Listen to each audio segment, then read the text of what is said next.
Bonjour, bonjour, bonjour, mes enfants. Que le Dieu de grâce vous bénisse, vous donne la puissance, la grâce. Dans Hébreux 13:8, Jésus-Christ est le même hier, aujourd'hui, éternellement. Soyez éternels, soyez éternels dans l'amour de Dieu. Ayez de l'amour les uns pour les autres, puisque Jésus dit la vérité.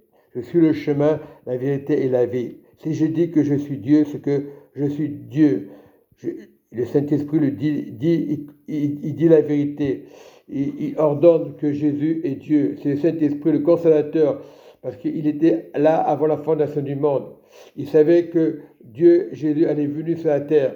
Il savait que Dieu allait donner le Saint-Esprit à Jésus, le consolateur, qui est Dieu, qui réconforte dans les moments difficiles. Et nous vivons des moments difficiles. Tout ce qu'on entend à la télévision, les réseaux sociaux, les églises qui vont pas, nous devons prier les uns pour les autres, parce que Jésus ne change pas. Son histoire n'a pas changé. Jésus est vivant. On ne le voit pas, bien sûr qu'on ne le voit pas. Il faut être réaliste. Il est le consolateur. Dieu ne le voit pas. Et c'est ce consolateur qui nous soutient dans les moments difficiles. Lorsque ça ne va pas, il y a une solution. Le consolateur n'est pas religieux du tout. C'est l'Esprit de Dieu. Au temps de la jeunesse, Adam et Ève, il y avait le consolateur. On ne disait pas consolateur.